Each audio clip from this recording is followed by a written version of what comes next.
Hey everybody, and welcome to the 5 Bytes podcast. I'm your host, Rory Monahan. The podcast, as always, is brought to you by my sponsors, Liquidware, Goliath Technologies, and PolicyPack Software. If you enjoy the show each week, you've these great sponsors to thank. And now for some news. This week, Microsoft held their annual Build conference, which is mainly focused towards developers. And as such, on an enterprise IT focused podcast, I probably could have dived into more of the announcements because obviously developers develop applications for the enterprise too, but I didn't want to get into the nitty gritty of development. So I've just picked two particular highlights to share. So CRN.com reported that Microsoft announced new capabilities for Azure Stack HCI, which is hyperconverged infrastructure. And it's essentially a cloud-connected, hyper-converged infrastructure operating system delivered as a service. They include Azure Kubernetes services on Azure Stack HCI, which is now generally available. Developers and admins can use the Kubernetes-based platform to build, deploy, and manage containerized apps in their data centers and edge locations. This Kubernetes service on HCI is designed to make the deployment of Kubernetes clusters on-premises easy through the Windows Admin Center user interface, according to Microsoft. It is Azure Arc enabled out of the box with a fully consistent Azure experience, has built-in security, and includes familiar tools for native .NET support. Another new feature is the multi-cluster monitoring for Azure Stack HCI in the Azure portal and preview channel, and it enables customers to monitor the health of a cluster even if they are not on the physical site. So I just find any news about Azure Stack pretty interesting because I find that kind of as a service offering on premises really intriguing. Still waiting for more around WVD and multi-session Windows 10 on Azure Stack. That'd be pretty cool to see. But another announcement was there are two new capabilities for Azure Monitor, which helps developers collect, analyze, and act on telemetry data and identify problems in seconds, they say. Easy onboarding of application insights for Java apps and Azure App Services is in preview, allowing customers writing Java apps on Linux and Windows App Services to automatically onboard to application insights without code changes. There's also a query packs in log analytics feature which is in preview, which allows customers to create and share query packs of log analytics queries within their organization for easier collaboration between teams. I went looking specifically for more around application packaging and application delivery, and there were some sessions, like a pretty interesting one on Project Reunion, which that'll be cool for developers, but maybe not so much for IT pros. They're also trying to push MSIX, but at the time of writing the script for this episode at least, I did not see any compelling new features or announcements around MSIX, but maybe that's going to come out still because I scripted this episode on Wednesday evening, Irish time. In some other conference news, ZDNet covered some highlights from Google I/O. As you might expect, most of these have commercial leanings rather than enterprise, so starting off the episode this week by covering announcements from two conferences that aren't really enterprise IT related, but there is some crossover appeal. First up, Google is working on new tools to improve search results and give users more search options. One example used during the keynote was to take a photo of a pair of boots and ask if they could be used to hike Mount Fuji. So I really like the Google Lens feature. If you've never used Google Photos before, if you have a photo open in the app, you can click this little icon and it does a search, basically like a reverse image search, using your image, and it will bring up results related to what's in the image. It's usually shopping based, so like if it's a nice hotel or a pub, it will return what that pub is or hotel if it can find it, or if it's a person, it might bring back what the clothing items are that person is wearing and where you could buy it and that sort of thing. So it seems like they're going to build in even greater functionality and return more nuanced results, like for example that, hey, could these boots be used to hike Mount Fuji if you wanted to know that. I'm sure there's going to be more interesting ways of using that new search features. Also of interest, you can now import passwords from other managers into Google's tool. So personally, I don't really use the built-in Chrome password manager, but if maybe you're using a different password manager tool and you'd like to import your passwords from that tool into Chrome's, then that's now an option. And I know that might be of particular interest for LastPass customers who were happy using the product when it was completely free and they could use it on their mobiles and also on their laptops. But now they have to pick one or the other, or else they have to pay. So maybe moving to the Chrome password manager might be appealing to them. And they just made it easier to move to it. It does say, however, that it's rolling out in Chrome on Android at first, so maybe give it a little time to make it to the macOS and Windows versions of Chrome. This week, CNN covered the ongoing story about the crippling global chip shortage. They report that it has been mostly concentrated on the auto industry, but they also report that the shortage is affecting the smartphones and appliances too. In a call with analysts on Wednesday, Apple's chief financial officer, Luca Mastri, said that the company expects revenue will be $3 billion to $4 billion lower this quarter thanks to supply constraints.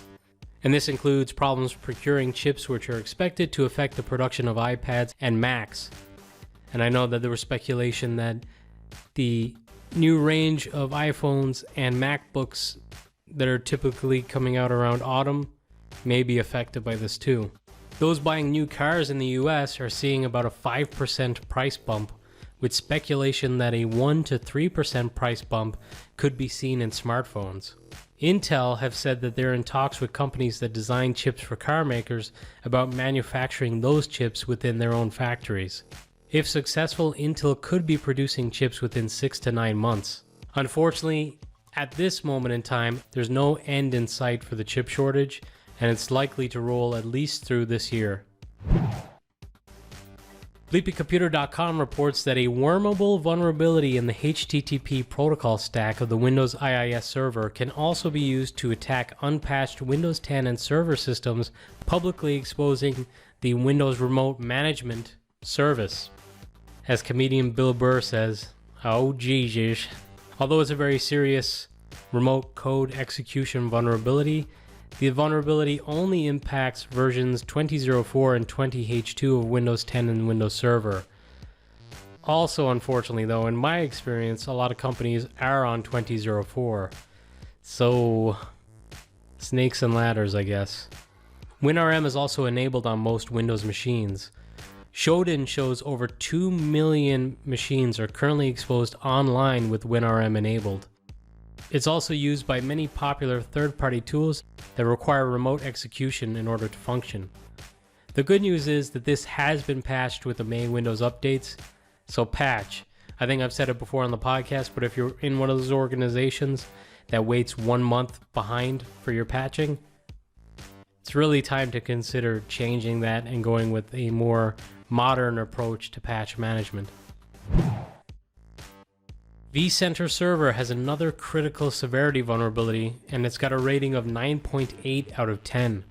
The bug allows for the execution of malicious code when the machines are reachable on a port that is exposed on the internet. The vulnerability is tracked as CVE-2021-21985. And once again, a lot of people are like, well, why would anyone have machines with vCenter exposed on the internet? But as Ars Technica reports, Shodan was showing 5,594 vCenter servers publicly exposed. It's somewhat small, but pretty unbelievable that no one learned from the last vulnerability, because this happened just months ago. vCenter versions 6.5, 6.7, and 7.0 are all affected. Organizations with vulnerable machines should prioritize this patch. And as a manual workaround, if you can't upgrade right now, you could disable plugins, and VMware have a guide for how you can do this. And I'll share a link to that with this episode, which is episode 178, and you'll find that on 5bytespodcast.com under reference links. Wired.com had a look back at the infamous RSA hack that took place in 2011. If you worked in IT at the time, you most likely remember it, since pretty much every organization of a decent size used RSA at the time, and it sent shockwaves through the industry. Executives at RSA were bound by a 10-year non-disclosure agreement, but now that has expired, so some have spoken. There are several accounts covered in the article, including by Todd Leatham, who described how in the midst of the ongoing attack, he found that the attackers left a document that contained a Rackspace server address that they were using during the attack and a set of credentials. And sure enough, he was able to log into their server and found a .rar file containing the seeds, which is a copy of all of the RSA secure IDs contained in it. Unfortunately, when he hit delete on the file, he got an error that the file was not found. The attackers moved just a step quicker and got the copy out of Dodge. And that is just a teaser. The article is very long, but it's a fascinating read. So too is the opinion of those who worked in the trenches at the time. They gave some really insightful words on general cybersecurity then and today. Bill Duane, for example, summed it up nicely. He said it was a glimpse of just how fragile the world is, and it's a house of cards during a tornado warning. I strongly recommend taking the time to read this article for yourself. You won't regret it. And with security in mind, Microsoft has released Simuland, an open source lab environment to help test and improve Microsoft 365 Defender, Azure Defender, and Azure Sentinel defenses against real attack scenarios. So I talked about how this was on the horizon. It had been previously announced, and now it's here. It's designed to help security teams understand the underlying behavior and functionality of adversary tradecraft, expedite the design and deployment of threat research lab environments, stay up to date with the latest techniques and tools used by real threat actors, and more. And you can share your own end-to-end simulation scenarios as well by opening new issues on the Simuland GitHub repository. So there is room for collaboration. On last week's episode, I mentioned that there were new policies available for Windows Package Manager and that version 1.0 would be generally available soon. Well, it turns out soon was very soon, as it is now generally available. This was actually one of the announcements during build, but I felt this deserved to be called out separately because I'd already talked about it last week. And this is awesome. No need to have an insider build anymore. You can just go get it. They also announced that they made a new Windows Package Manager manifest creator available, which is a mouthful. Creating or modifying existing manifests was a manual effort before, but with this tool, you have a framework for creating manifests, and better still, it allows you to automatically fork existing package manifests into your GitHub account so you can work on it. FSLogix version 2105 preview release is now available. It contains various updates made to improve login times, fixed an issue where users could fail to log in if a VHD network location was unavailable. You can now increase the size of an existing VHD by updating the size in MB setting. The refresh user policy setting can now be managed via group policy.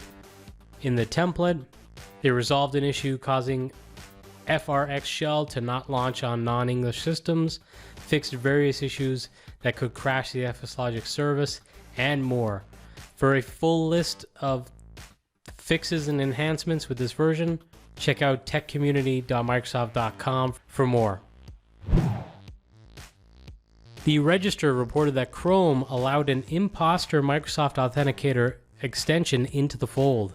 This is not the first time an imposter extension has made its way into the Chrome store. You may remember the imposter version of Postman that was uncovered by ExtraHop a couple of years ago too. In this instance, it appears the extension contains a URL pointing victims to a server based in Poland.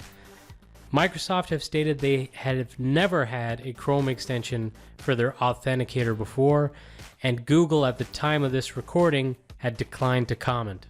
In further worrying news, the Record Media reports that thousands of Chrome extensions that tamper with security headers have been discovered. The most commonly disabled security header was a CSP, a security header that was developed to allow site owners to control what web resources a page is allowed to load inside a browser, and a typical defense that could protect sites and browsers against XSS and data injection attacks. Obviously, potentially opening up security holes and possibly lulling end users into a false sense of security is not a good thing at all. So a pretty bad week for Chrome security. And now just some quick hit stories to wrap it up for this week. Microsoft have published a brand new conceptual reference architecture that demonstrates design areas and best practices. It's a really massive chart, so kudos to those who created this. This must have taken a lot of time. The US government has decided that pipeline companies should actually have cybersecurity regulations. This is after the now infamous Colonial Pipeline ransomware attack. And personally, I think this is smart, and hopefully other services and businesses will have this type of regulation in future too. Healthcare, I'm looking at you. Bose, the very popular maker of headphones, have fallen victim to a ransomware attack themselves. Some employee information has potentially been breached. They identified a very small number of individuals whose data was impacted, and there has been no significant disruption to their services and their manufacturing, at least according to an article by bleepycomputer.com. They have stated that they will not pay any ransom. So, 2 for 2 in the last 2 weeks. The HSE in Ireland said they would not pay a ransom, and Bose this week are saying they will not pay a ransom. So, it seems at least companies are learning that much. Microsoft's SysInternal tools has updated Procmon, Process Explorer, PS Exec, and more. So if you're a SysInternals user, check that out for updates.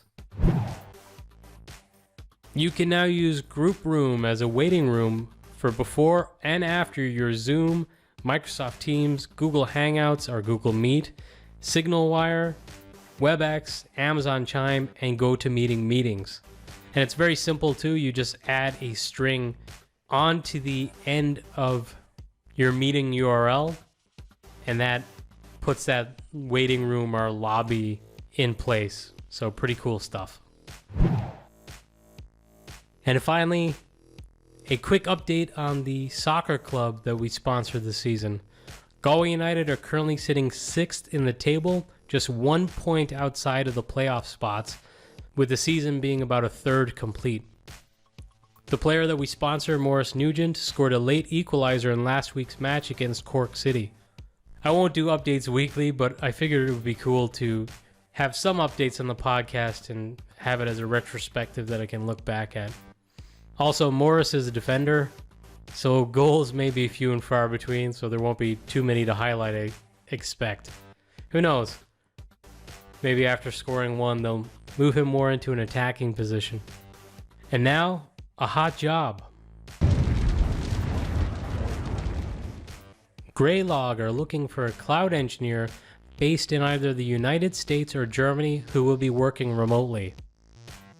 The role responsibilities include development, deployment, monitoring, and operation of a scalable managed cloud infrastructure in AWS, debugging of and assistance with infrastructure issues in coordination with their customer support team, collaboration with Greylog engineers and product managers to optimize Greylog for running on cloud infrastructure, and more. If in the US, you have the option to work out of a centrally located office in Houston, Texas, or to work remotely.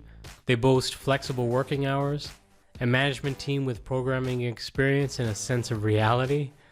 This provides an opportunity to be part of a diverse and international team, and the candidate gets choice between workstations using Windows, Mac OS, or Linux. Role requirements include experience with IAC or configuration management tools, experience with development and operation of highly available and scalable cloud infrastructures, experience with the distributed version control system like Git, Mercurial, are comparable. Experience with the Greylog is a big plus. Participation in the Greylog cloud on-call rotation. I just got away from on-call, so I don't envy the people doing on-call still. You're also required to work with remote teams that requires a prudent approach, active inquiry, and effective communication via chat. And also, you have to have a willingness to regularly travel to their Houston, Texas location and to an annual company-wide offsite. Doesn't travel sound nice? And now this episode's scripts, tricks, and tips. I felt like this episode was going to be kind of long this week, so I've limited to just 2 features this week. So first up, thanks to Thorsten, who shared a PowerShell script to block IP addresses and country network ranges in the Windows firewall. This is on a blog at sans.org, and I'll share a link with this episode, as I do everything I mention on the podcast, over at 5bytespodcast.com under reference links. And finally, my buddy Shane O'Neill posted a blog on Citrix service continuity, which I've covered on the podcast a couple of times over the last few months. But if you'd like to learn more about it from someone who's deeply technical like Shane, I recommend you check out his blog post. And that's it for another episode. Thank you so much for listening.